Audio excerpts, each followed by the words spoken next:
Welcome to Mind Set in Stone podcasts, where we dive deep into the most compelling books on the shelf. Join hosts Dave and Poppy as they uncover the stories, themes, and ideas that shape our understanding and inspire curiosity. Get ready to explore the big ideas that leave a lasting impact. Let's get started. Okay, let's unpack this. Have you ever felt that clear, undeniable instinct to do something?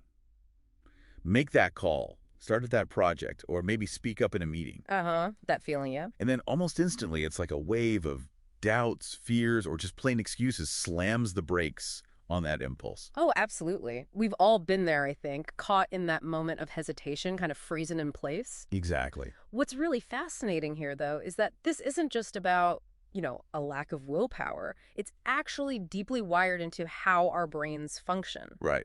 We are often our own biggest obstacles, and this whole internal battle happens in, the blink of an eye. That's so true. So what does this all mean for actually making tangible changes in our lives, for, truly moving forward? Well, that's the big question, isn't it? Today, we're taking a deep dive into a really remarkable book that offers a surprisingly simple, yet profoundly effective tool to break free from that paralysis. You're talking about the 5-second rule? Exactly. The 5-second rule.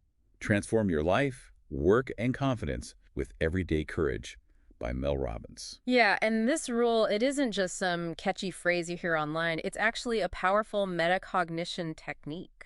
We'll explore precisely what it is, why it works on a neurological level, to create lasting change, and crucially, how countless people, really, all over the world are using it to ignite their own personal transformations. So our mission for you today, our listener, is to really distill the core messages of this book. We want to provide concrete, real-life applications you can use immediately. And hopefully leave you feeling truly motivated towards some significant personal growth. Yeah, prepare yourself for some genuine aha moments.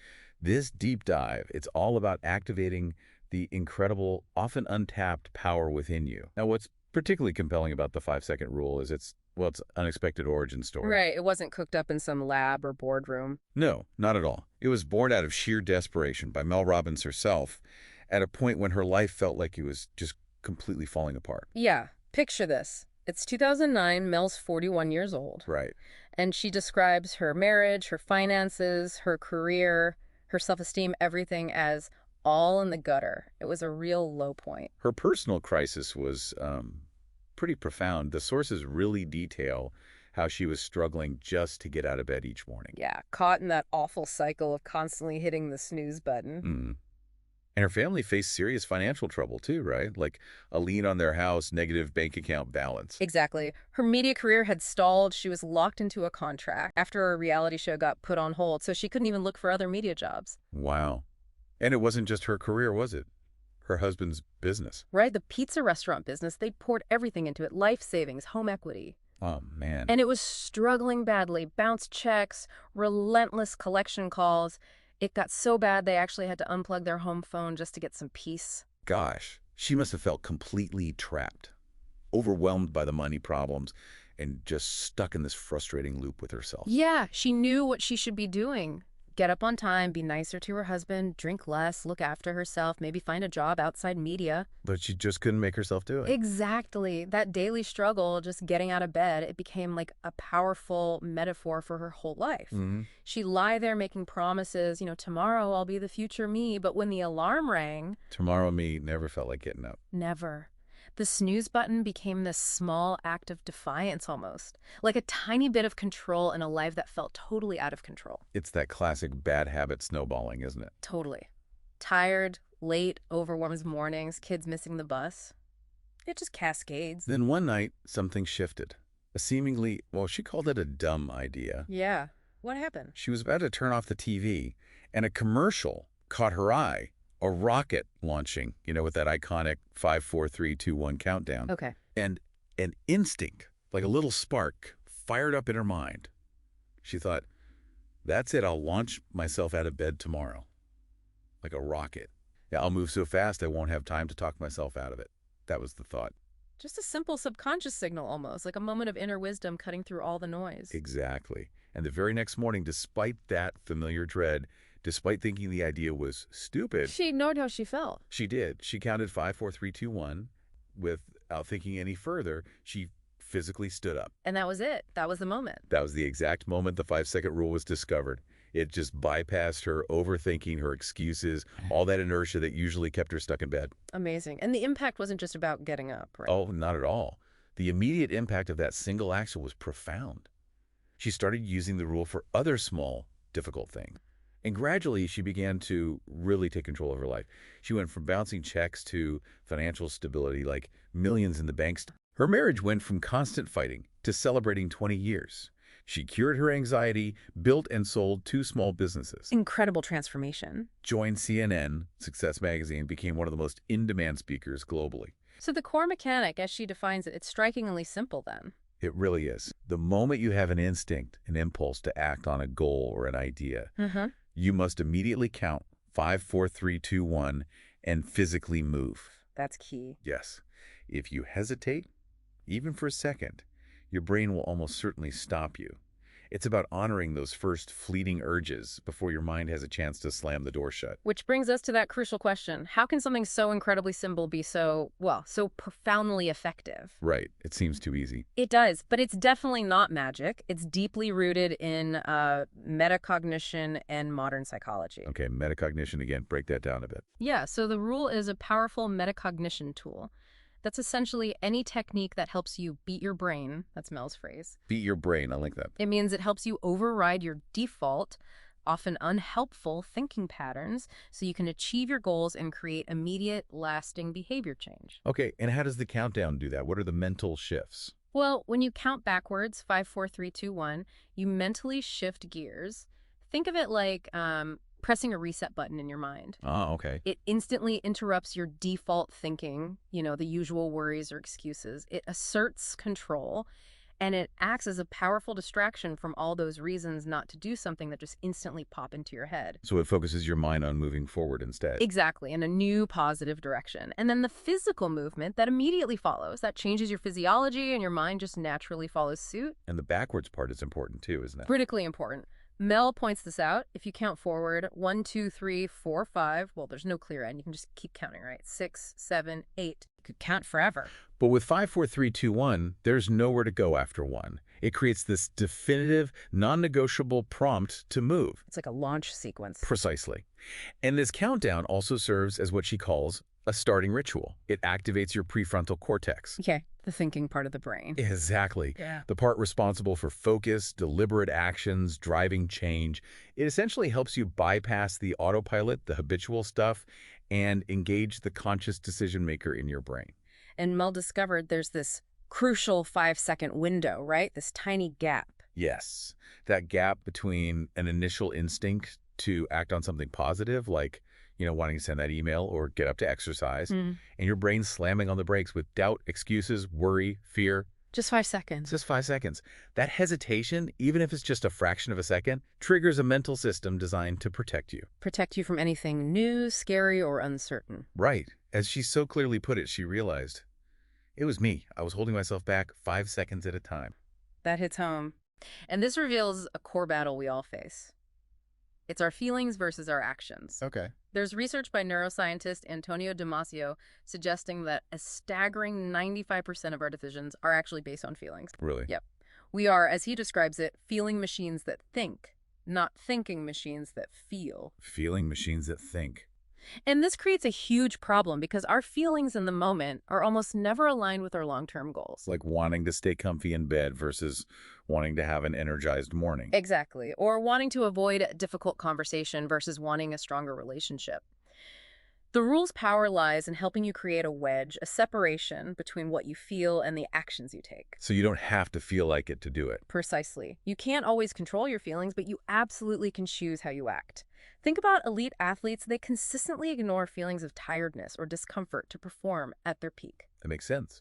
And this leads right into the science of habits, doesn't it? Breaking bad ones and forming good ones. It does. Hesitation, self-doubt, overthinking, worrying, these aren't just random events. They are deeply ingrained habits encoded in our brain. Habits we might not even realize we have. Often, yes. But the good news is, according to the golden rule of habits, which researchers like Charles Duhigg talk about, to change a bad habit, you have to replace the old behavior pattern with a new one. Okay. The 5, 4, 3, 2, 1 countdown becomes that new positive behavior pattern. It's a starting ritual that literally interrupts the old destructive defaults like hitting snooze or procrastinating and triggers new positive ones like getting up or starting the task. So you're swapping out the bad habit loop with a good one. Exactly. And ultimately, using the rule consistently helps you build what Mel calls real confidence. And she stresses confidence isn't some innate personality trait you're born with or something you just wait around to feel. It's a skill you build through repeated action.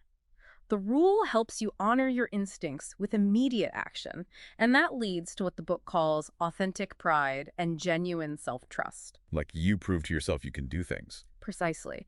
It echoes what social psychologist Timothy Wilson suggests, kind of building on Aristotle. Do good, be good, change your behavior first, engage in these small, courageous actions, and your self-perception will naturally shift to align with those new behaviors. You literally become who you choose to be, one small 5-second action at a time. Okay, so this all sounds great in theory, but what does it actually look like in daily life? How can you, the listener, actually put this powerful tool into practice to change your behavior? Right, the practical application. It all comes down to what Mel calls everyday courage. Everyday courage. I like that. It's not about climbing mountains necessarily. No, not just grand gestures. Courage isn't reserved for historical figures. It's a birthright, she says. And it's required for those daily moments that feel difficult or scary or just uncertain. And it often starts with the smallest things. Okay, let's take an example. Improving your health. That's a big area where people struggle. Definitely. And the big challenge here is simple.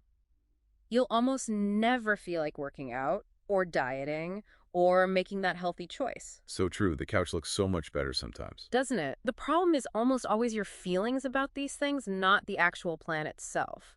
You might have a great workout plan, but you just don't feel like doing it. Okay, so the strategy. Incredibly simple. Ignore how you feel, just 5, 4, 3, 2, 1, go. Just launch yourself into it. Exactly. Consider Charlie. He started at 383 pounds. He used the rule for daily juicing even when, as he said, the juice tasted like grass. For 529 straight days, he didn't feel like it, he just did it, and he ultimately lost 176 pounds. Wow, that's incredible dedication, built one countdown at a time. It really is. Or take Alice, a 19-year-old from the UK. She battled anxiety, agoraphobia, weight gain. She used the rule to find the courage first to talk to her parents about her struggles, then to change her university major. And crucially, she started exercising daily using the rule. Small steps, big impact. Huge. She lost 28 pounds and completely transformed her well-being. These stories, they're different, but they highlight that fundamental point. Our feelings are rarely aligned with our long-term goals. The rule offers this unique micro-intervention. It proves that consistent, small acts of courage, not some monumental willpower, are the true engine of change. Okay, so let's make this super practical for the listener. Here's our first takeaway. Let's call it the moment of truth health push. Good one. The moment you hesitate on a healthy choice could be hitting the gym, opting for the salad instead of the fries, or finally making that doctor's appointment you've been putting off. We all have one of those. Don't we? Right then. Immediately count 5, 4, 3, 2, 1 and take the very first physical step. Put on your running shoes, pick up the grilled chicken, dial the number. Don't think, just move. Love it. Okay, next up, increasing productivity. Another biggie. Oh, yeah. And zeroing in on what's truly important. Exactly. We all know we should manage distractions, but it feels almost impossible sometimes to stop checking our phones or diving into email rabbit holes. The rule provides the how. It really does. A powerful example Mel shares is Kendall, a high schooler. She used the rule to delete Instagram from her phone. Wow, that takes guts for a teenager. Right. And she realized, in her words, how unimportant this stuff is to her life without it. What was once an involuntary action, just picking up the phone, became absent. It's about removing the temptation, not just battling it endlessly. That makes sense. And Mel herself, she adopted this really effective morning routine, didn't she? The Boss Your Morning routine. Yes, game-changing for her big picture focus. And it starts with never hitting the snooze button. Why is snooze so bad? Scientists have shown that hitting snooze creates something called sleep inertia. You basically start a new sleep cycle only to interrupt it minutes later. And that can negatively impact your brain function, your focus, your decision-making for up to 4 hours. 4 hours. Wow. Okay, no snooze? For her, it became non-negotiable. 5, 4, 3, 2, 1, out of bed immediately. So her routine is kind of a practical blueprint we can use. What else does she do? She keeps her phone out of the bedroom, often in the bathroom. This prevents that immediate morning temptation to just start scrolling. Smart. Keep it out of arm's reach. Then, while brushing her teeth, she uses maybe 3:35 minutes to mentally plan just 1 or 2 important personal goals, her musts for the day. Not a huge to-do list, just the crucial things. Exactly. Often the stuff she calls the crap I don't feel like doing. And she prioritizes her day before other people's agendas hijack it. So no email or social media first thing. It's a habit lots of successful people share, right? Like Bill Gates, Oprah. Yeah. They control their morning. And she emphasizes writing down these musts. Why write them down? Because research by Dr. Gail Matthews shows you're 42% more likely to achieve your goals if you actually write them down. It makes them concrete. 42%. That's significant. It is. And then she implements what she calls 30 before 7:30 a.m. Okay, what's that? It means planning and often executing 1 to 3 of these crucial musts before 7:30 a.m., or at least before arriving at the office or starting the main workday. Get the important stuff done before the day gets crazy. Precisely. CEO studies, like one by Soong Carlson way back, show the immense value of uninterrupted work because typical office environments have interruptions constantly, like every 20 minutes. Wow. Okay, anything else? One more thing. She plans her quitting time for the day. Plans when she'll stop working. Yes. Because of Parkinson's law, the idea that work expands to fill the time available, having a deadline forces focus and provides a crucial mental health break. She even uses 5, 4, 3, 2, 1 to physically turn off her computer at the end of the day, signaling the workday is done. I need to do that. Okay, so let's summarize this into our second takeaway. The Boss Your Morning Blueprint. Let's do it. Implement Mel's routine. 5, 4, 3, 2, 1, out of bed. Immediately, seriously, no snooze. Keep your phone out of reach. Dedicate your first 30 minutes to planning just 3 crucial musts before checking email or social media, and plan your quitting time for the day. It's really about taking control of your day before your day takes control of you. Exactly. Okay, our third area for behavior change. Ending procrastination. The struggle is real. Oh, it is. But here's an interesting point from the book. Procrastination isn't just laziness. Right.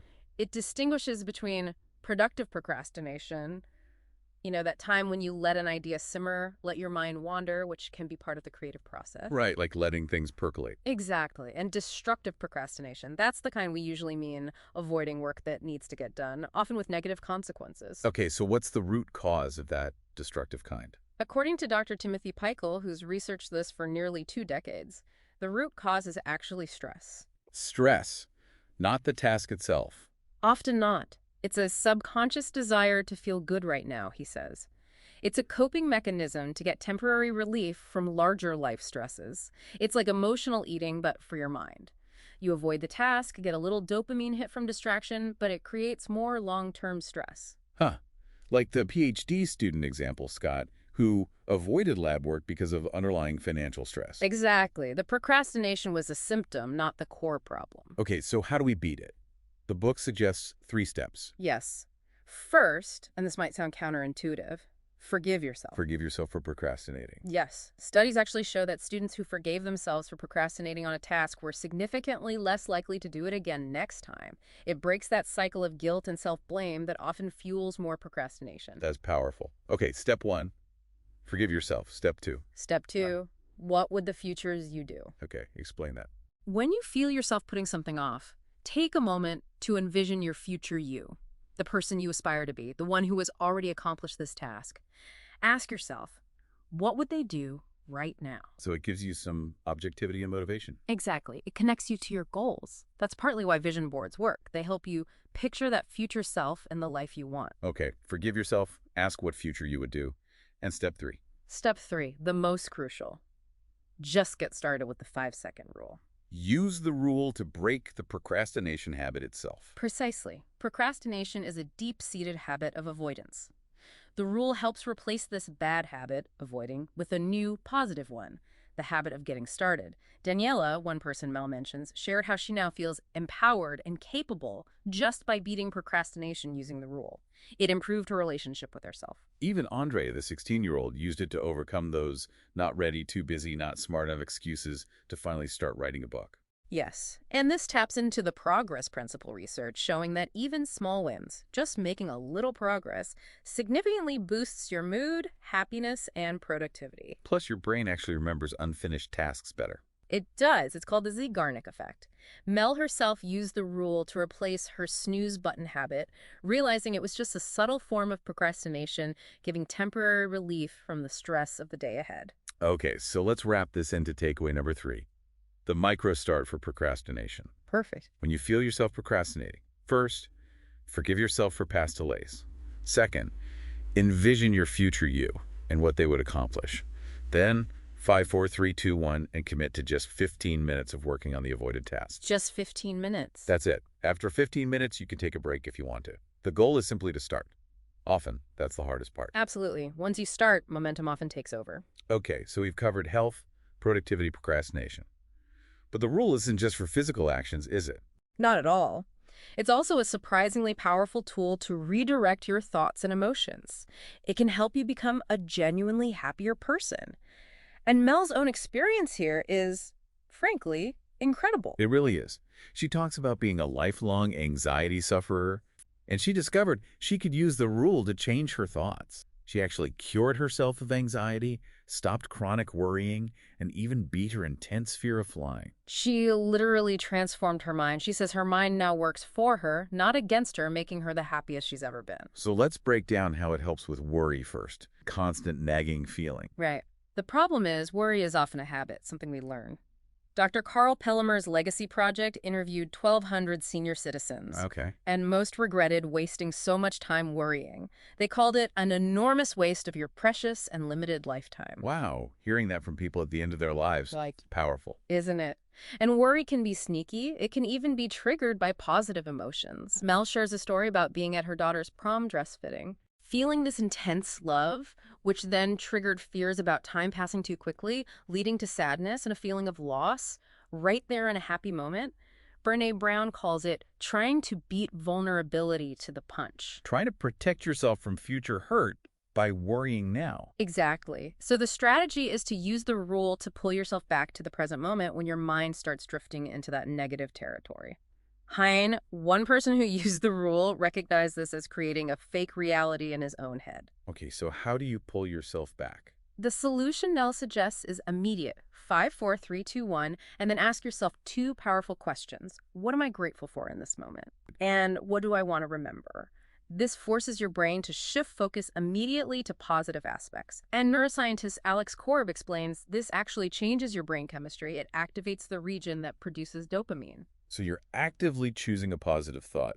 Katie, another listener, uses this effectively for her worries. Yes, it's a very practical tool. So let's make this takeaway number 4, the gratitude redirect. The moment you catch yourself worrying or spiraling into negative thoughts, immediately 5, 4, 3, 2, 1. Then ask yourself, what am I grateful for right now in this moment, and what do I want to remember about this? Actively seek out and acknowledge a positive thought no matter how small it seems. I love that. Simple, quick, effective. Now, what about anxiety? Anxiety is essentially worrying spiraling out of control. Mel describes it as feeling like a near-miss experience, but without any context. Your body gets agitated. Exactly. Heart pounds, maybe you feel breathless. Yeah. And your mind races, desperately trying to find an explanation for these physical sensations. Yeah. If it finds none, it often defaults to fear, escalating things towards panic. And the usual advice is just calm down, which never works. Never. It actually makes it worse because you're fighting your body's natural state of agitation. Yeah. It's like trying to slam the brakes on a car going 60 miles an hour. So what is the effective strategy? It's called anxiety reappraisal, or reframing. And it's based on a fascinating insight. Physiologically, in your body, excitement and anxiety feel the exact same. Really? Elevated heart rate, shaky hands? Yeah.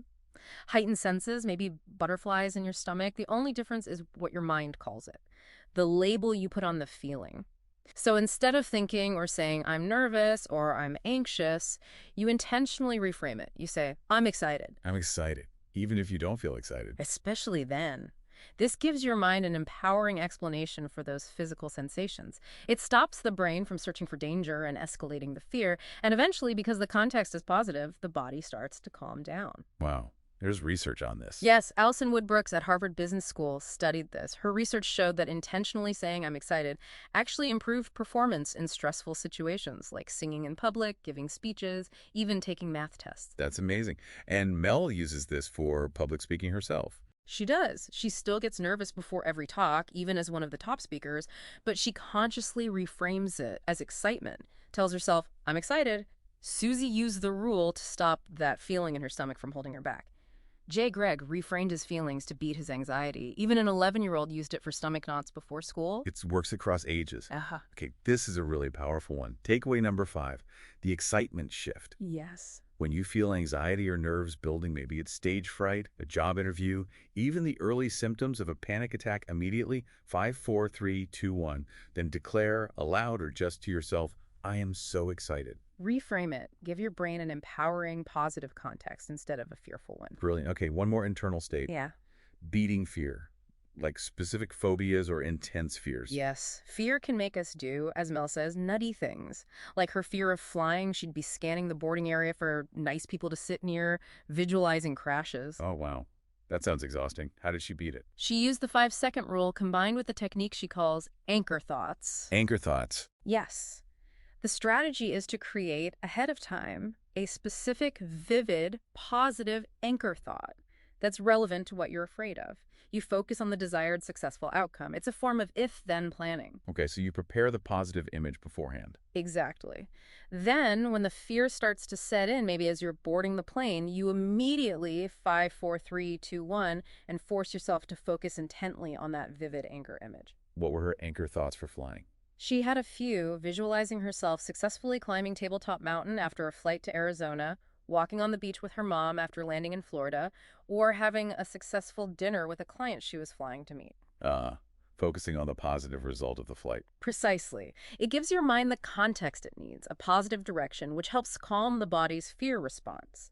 Zahara used it successfully for her fear of flying, too.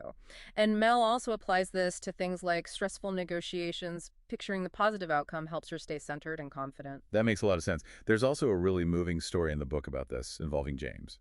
Yes, James's story is incredibly powerful. He lost his baby brother to suicide just a year before discovering the rule. Oh, that's heartbreaking. It is. And in his grief, he found himself thinking, "I wish my brother took 5." He started using the rule himself to find the courage just to wake up and start truly living again. How did he use it? He made a 5-second decision to commit to running a 100-mile race in his brother's memory. He's using it to actively push himself to embrace life again after such a profound loss. It's a powerful testament to finding strength, even in immense pain. Wow. Thank you for sharing that. Okay, so takeaway number 6, the fear anchor. Right. Before you face a known fear, maybe it's a difficult conversation, a big presentation, travel, anything, create a vivid, positive anchor thought. Picture the desired successful outcome in detail. Then when the fear hits, immediately, 5, 4, 3, 2, 1, and force your mind to focus intently on that specific positive anchor image. Give your brain a better place to go. Exactly. Okay, we've covered so much ground on changing behavior and managing internal states. But the book argues the rule goes even deeper, doesn't it? It really does. Ultimately, the 5-second rule is about so much more than just productivity hacks or managing thoughts. It's really about building a life of true fulfillment, deeper confidence, and meaningful connection with others. Let's start with building that real confidence again. We touched on it, but it seems central. It is. And the big mistake people make, as we said, is thinking confidence is a fixed personality trait. You have it or you don't. But the book says, It powerfully emphasizes that confidence is a skill, something anyone can learn through consistent acts of everyday courage. Each small action you take, propelled by the 5, 4, 3, 2, 1, builds self-trust brick by brick. can you give an example of that? Sure, the story of the Cisco engineer is great. He described himself as an introvert who literally froze when he first saw the CEO, John Chambers, across the room. Couldn't move. Been there. Right. But the very next morning, he saw Chambers jogging alone. He felt that impulse, that fear, but this time... 5, 4, 3, 2, 1. Exactly. He counted down, sped up, tapped Chambers on the shoulder, apologized for interrupting, introduced himself. Wow. What happened? They had a brief conversation. It led to getting Chambers' contact info and eventually even an interview for a new job within Cisco. But the key thing wasn't just meeting the CEO. His real exuberance came from honoring his own desire to connect, from overcoming that fear. Those small, in the big scheme of things, actions had a huge impact on his confidence. That really illustrates the point. It's the action that builds the confidence. Precisely. And this aligns with Professor Brian Little's work on free traits. He argues your personality isn't entirely fixed. You can consciously choose to push yourself, to act out of character for things that matter to you, your core projects. Like the introverted engineer acting extroverted for a moment. Exactly. Or Professor Little himself, an introvert pushing himself to be an engaging lecturer. Each time you do that, you build confidence in that new area. Crystal's story is another great example. What does she do? She had second-guessed every step for 8 years, felt stuck. Then she went to a conference, determined to use the rule. She used 5-4-3-2-1 to make herself sit with strangers at lunch, to ask questions in sessions dominated by men, even to approach a VP she admired and ask for his business card. And just kept pushing herself with the countdown. Yes, a whole series of small, courageous acts. And the result? She landed a new job, a new title, even bought a new house. Confidence truly grows one small, courageous move at a time. Okay, what about pursuing passion? Finding what you love to do. How does the rule help there? Well, the book stresses that finding your passion isn't passive. You don't just wait for lightning to strike. It's an active exploration. So you have to go looking for it. Yes. Start by leaning into your curiosity. What sparks your interest, even a little? Explore those things. Sometimes, Mel suggests, paying attention to envy can be a clue. Envy. That's interesting. Yeah, what are you jealous of in others? Not in a negative way, but what skills, experiences, or lifestyles do they have that you secretly wish you had? That might point towards your own untapped desires. Okay, so explore curiosity, maybe even envy. Then what? Then take small steps to build momentum. Read about it, watch videos, talk to people doing it, maybe take a class, make a small plan. Use 5-4-3-2-1 to take those first steps. Like Chris, the CIO. Exactly. He used the rule to explore his quiet love for photography. He just kept pushing himself. 5-4-3-2-1, take the camera out. 5-4-3-2-1, go shoot. 5-4-3-2-1, learn a new technique. Now, he's a professional photographer with magazine covers. Amazing. Or Joe, the banker in London. Yes, she took one class out of curiosity, and it surprisingly sparked a whole new career path for her. Small, consistent steps, fueled by the rule, can build incredible momentum towards a completely new direction. So it's about starting small, exploring, but eventually you have to commit, right? Yes. You reach a point of needing the courage to commit, and importantly, you don't wait to feel ready. That feeling might never come. The real question, Mel says, is a heart-first question. Am I ready to commit? Am I ready to commit? Not do I feel ready. I like that distinction. Michelle, for instance, used 5-4-3-2-1 to finally announce the start of her new business after holding back for years. She committed. Todd's story is also incredibly powerful here. What happened with Todd? He was suffering through a law and business degree he hated. He knew deep down his real passion was physical education. Oh, it's tough. Yeah. Then one day in a lecture, he had this crystal clear instinct. Withdraw? Now? His mind screamed, no, that's crazy. But he counted. 5, 4, 3, 2, 1. Walked straight out of the lecture hall, went to the admin office, and applied for his dream physical education degree. Wow, that took guts. Huge guts. Now he's 24, thriving, and says, I found my purpose. His parents, though initially disappointed by the change, were more upset by his previous unhappiness. It shows the profound impact of courageously pursuing your true path. Incredible. Okay, the final area. Enriching relationships. This feels really important. It's huge. And the simple yet profound advice here is just 2 words. Say it. Leave nothing important unsaid. Because intimacy, real connection, takes courage. It means risking vulnerability, risking emotions.